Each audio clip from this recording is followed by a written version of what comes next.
Well, I broke one of our favorite glasses, and when I reached down to pick it all up, I cut my hand open. You must have been starting to go into shock or something, because when I came in, Doc, you were shaking. It was seeing the blood, and that triggered the memory of that knife again, the one I keep seeing at the picnic. Did you remember something new? No, it's the same incomplete memory. It's just seeing blood come out of my own hand. Just made it all the more terrifying. Okay, look, Victor knows what happened at that picnic. He's not going to tell us. So we're going to have to figure this out all by our little selves.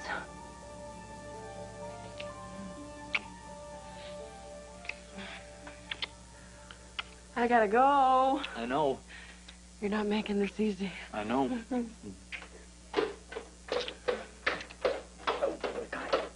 Oh. Hey! Hi! Hi, baby, how are you? What are you doing up? I thought you'd be up there in dreamland. Well, I couldn't go to sleep. What's the matter? Well, I wanted to read you a poem that I wrote for the Serena Soap commercial. Well, okay. Okay. Roses are red, violets are blue. Serena Soap is good for you. Very good. But, you know, I think you should let Lucy worry about all this business stuff, you know. Okay? Okay. All right. Your poem was fantastic, but I think your dad has the right idea there. Why don't you run back up to bed and I'll be up in a minute, okay? Okie dokie. Okay. Good night, Serena.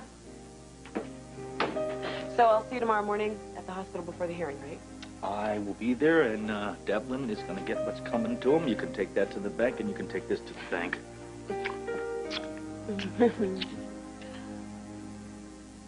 Boy, I can really clear a room. You don't have to stick around just to be nice. I'm not. There's water damage in my apartment, and so I'm going to stay here for a few days until it gets fixed. So, I bet you were really relieved when Frank picked you up and brought you back. Julie and Joe didn't seem too thrilled to see me. Oh, well, I wouldn't worry too much about what they think. I mean, you've been having a rough time of it, too, lately. So, how are you feeling? A lot better than when I was standing on that ledge. Frank was right when he said suicide is a permanent solution to a temporary problem. I'm lucky he gave me a second chance to find that out.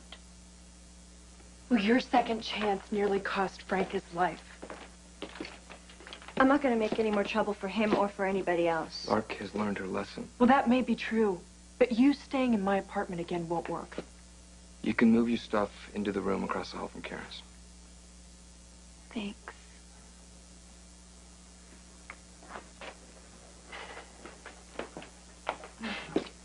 I would count it as a personal favor if you could try to take it easy on her. That's a lot to ask, Frank. I mean, how did you even convince the social worker to let you bring her back here anyway? Lark did most of the work herself. She convinced him that any crush she might have had on me is over, and she wants to try to make this into a real home for herself.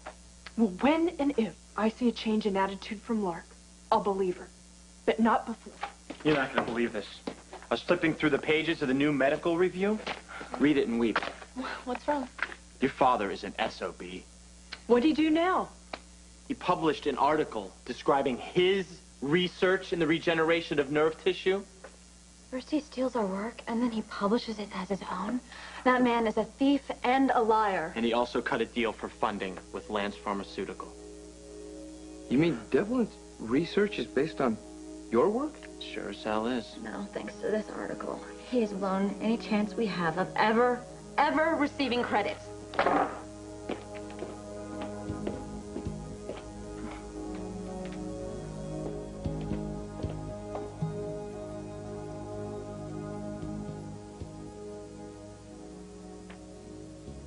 Somebody's got their fingers in the cookie jar. We're supposed to be partners in this venture. Relax, Ramsey. Even though your name's not on paper, I've told the partners at Lance Pharmaceuticals all about you. Really? Well, maybe I'll give them a call and introduce myself. I wouldn't do that if I were you. You've got to keep a low profile to remain effective as a spy at Scott Baldwin's lab. And if you're not effective as a spy, then you don't get a nickel out of this partnership. Is that clear?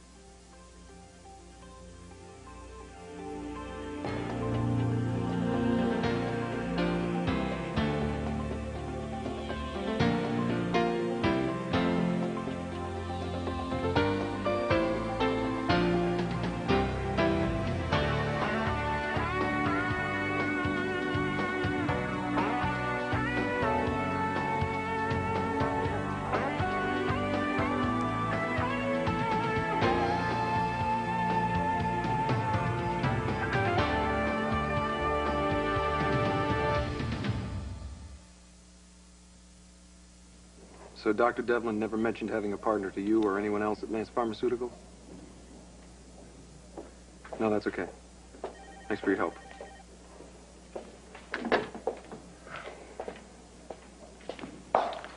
Eve, what time is your hearing? 10:30. Well, I hope you nailed Devlin's hide to the wall.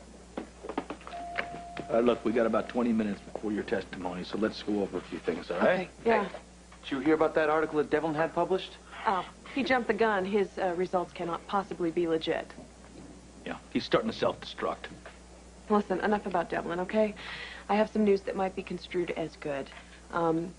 Frank brought Lark home last night. He got her out of juvenile hall? The first thing he did when he signed himself out of the hospital. The first thing that I'm going to do as soon as I get my shift over with is go to the Scanlon house and have a talk with her. No, you're not going to do that. You want the statutory rape charges dropped. You're going to stay away from her. I will talk to her after I get through with Eve. Hey, good luck in the hearing. And you give Devlin a shot from me, too.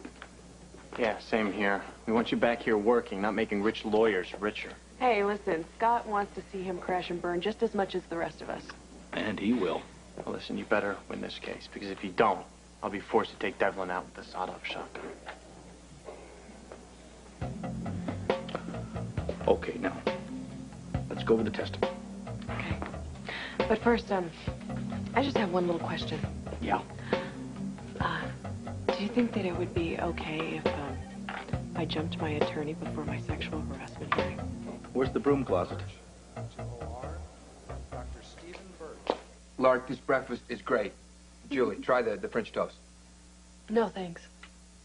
I thought it was your favorite. I am late for work. See you. I tried. You've got an uphill battle. I warned you that before you came back. I'm going to go to school to pick up some books for midterms, and then I've got community service, okay? All right. Bye. See ya.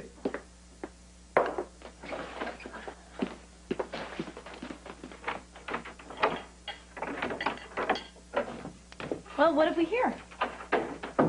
Lark is mending fences. Trying to, anyway. You really believe she's changed, don't you? I'm betting on it.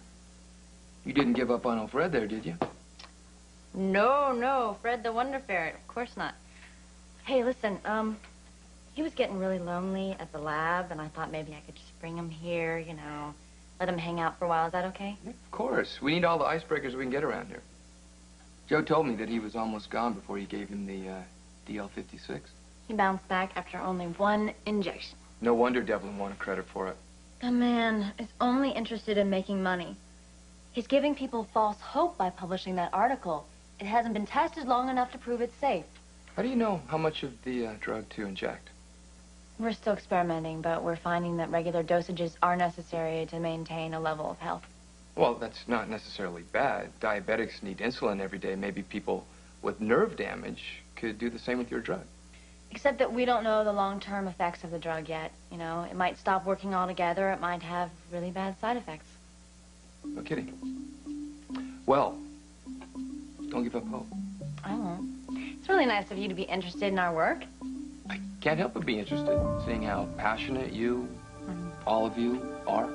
Here I go, talking your head off about DL-56, and I haven't even asked you how you're doing. Just like old Fred there, I am getting better and better every day. Listen, Devlin is going to come at you with everything he's got. This is a big day for you. You ready to play ball? I'm gonna knock it out of the park, Coach. Oh, hello, son. Eve? Here we are again. Yeah, I must say, I much prefer being your adversary than trying to represent you in a kidnapping trial. Makes two of us. Well, well, well, isn't this a cozy little gathering? I'm sure during the hearing you'll remember you're supposed to be neutral. Well, I can assure you there's no reason to question my neutrality. I'm just after the facts. See you inside. Okay. Hey, Devlin, you got two choices. You can drop the charges and have Eve reinstated, or you can walk in there and look like an idiot. And you can take both choices, Baldwin, and shove them. Your client's going to pay for committing a crime. So are you, Devlin. Yeah, we read your little article on your research. I have every right to publish my own results. Yeah, that's results that you stole from us. Which gives me every right to jam my fist down your throat. I'm not going to turn the other cheek. You've a lot of enemies here in Port Charles, Devlin, and they cannot wait to bury you. Eve's harassment suit? That's just the beginning for you. So you better watch your back. Let's go.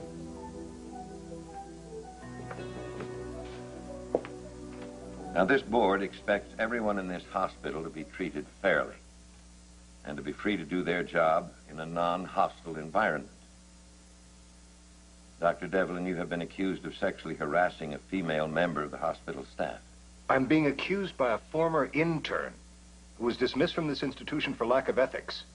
Look, I feel obliged to tell you that since the publication of the novel General Homicide, which I and several members of this board have read, your reputation has come under close scrutiny. Mr. Baldwin, I have already asked my lawyer to initiate a libel suit against the author.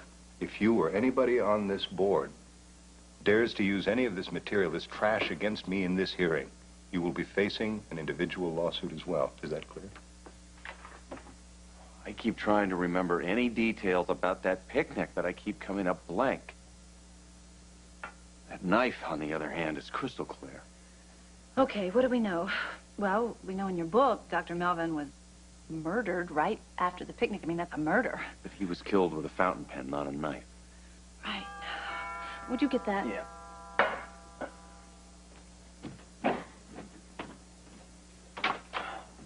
Hi, are you Kevin Collins? Yeah. This is for you. Thank you. What is it? I don't know.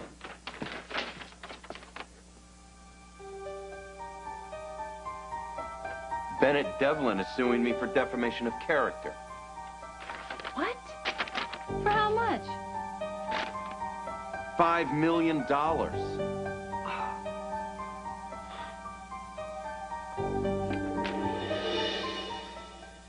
They say he really does push your buttons, doesn't he? Are you sure Devlin doesn't remind you of somebody from your past? This isn't about my childhood, Lucy. It's about being sued for $5 million. Now my headache's back.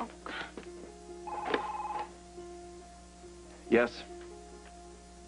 Yes, that is the message I left. I'm being sued for $5 million.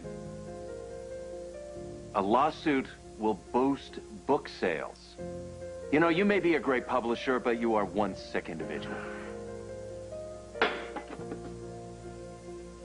I wish I'd never written that damn book.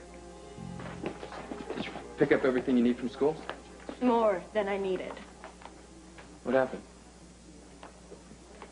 I ran into a couple of girls who treated me like I was going to slit my wrists in the middle of the library. They're stupid, Lark. They don't know anything about you. You know, I just wish the whole world didn't have to know. Keep your head up. You don't have anything to be ashamed of. I can handle anything, right? So, there's something that we need to take care of. What is it? Is there something wrong? It's time you tell the truth about you and Jake. You owe him an apology. Even if I told Jake I'm sorry, he won't believe me. Now, he'll believe you if you clear this thing up with the DA's office. He'll come around. I want you to try to make him your friend again. I thought you wanted me to stay away from Jake. I don't have a problem with the two of you being friends as long as you realize it can't be anything more. There's no danger of that. Good. Because Jake is working with Joe and Karen on the same drug that Dr. Devlin is developing.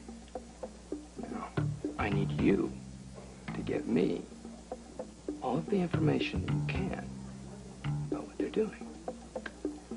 Can you do that? Piece of cake.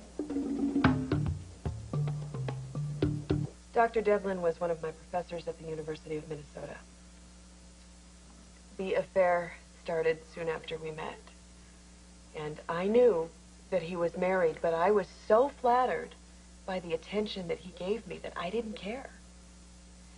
I eventually realized that I was making a mistake. So I broke it off. Please, these are nothing but lies. You'll have your turn to refute her statement, Dr. Devlin. Please continue, Dr. Lambert. I was hoping that when I moved to Port Charles, I'd be able to start a new life and never see Bennett Devlin again. Well, I was wrong. He came to Port Charles, and when he discovered that I was living with his daughter, we were roommates at the time, he didn't want her knowing about our history. So he got himself appointed at GH and tried to intimidate me. If that were true, why would I give you a favorable review in your midterm evaluation? Only you know the answer to that.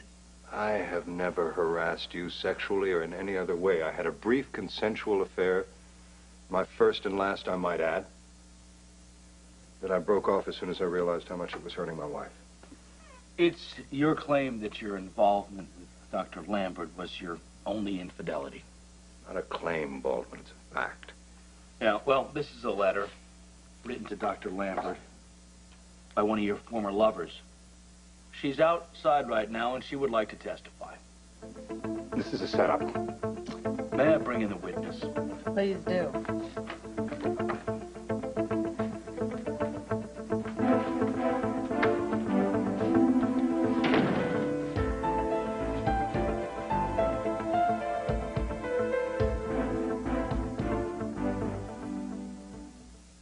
You state your name, please.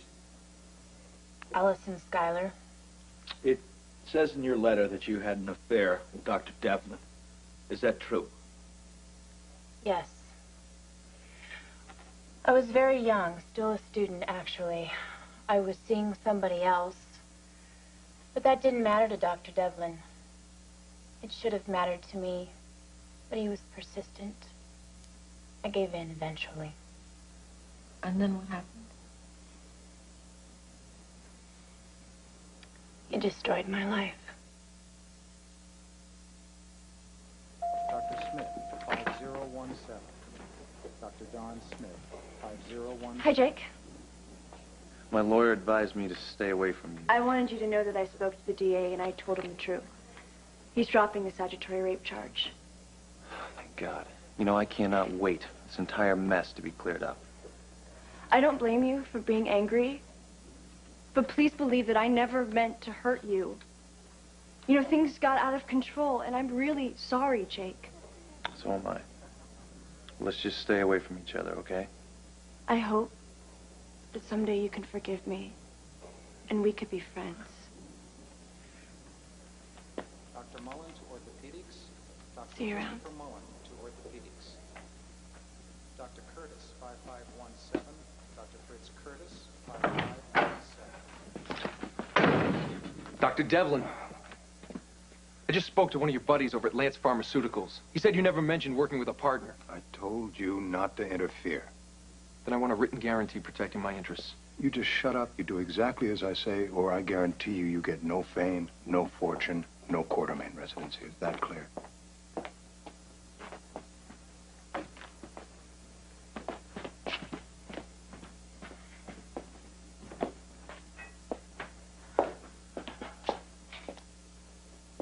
I caught a glimpse of my father storming off. What happened? Well, the board hasn't ruled yet, but the evidence was pretty damaging. Julie, I wasn't the only woman that your father had an affair with. Someone else testified against him.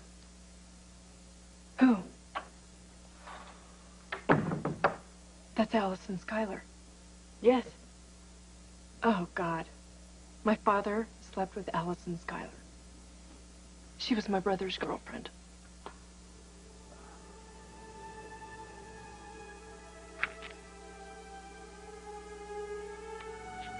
Lucy, could you bring me some more gauze? Don't you just love the color of blood? There's not a deeper red in the world. I don't have the affinity for blood that you do, Ryan. Touchy, touchy. What's the matter? Rough couple of days? Headache getting you down? There's nothing wrong with me. Of course not. It's perfectly normal to be having a conversation with your dead brother. Why don't you just leave, Ryan? I don't want you here. I wouldn't be here if you didn't want me to be here. You need my help. The only way you can help me is by staying dead. No. I'm here because you want to know why you don't remember what happened at the picnic. You don't remember because you don't want to. That's a lie. You're lying again like you always do. Doc? I got the gauze. Who were you just talking to? Was it about the libel suit? Doc, are you okay? Something terrible's happening to me.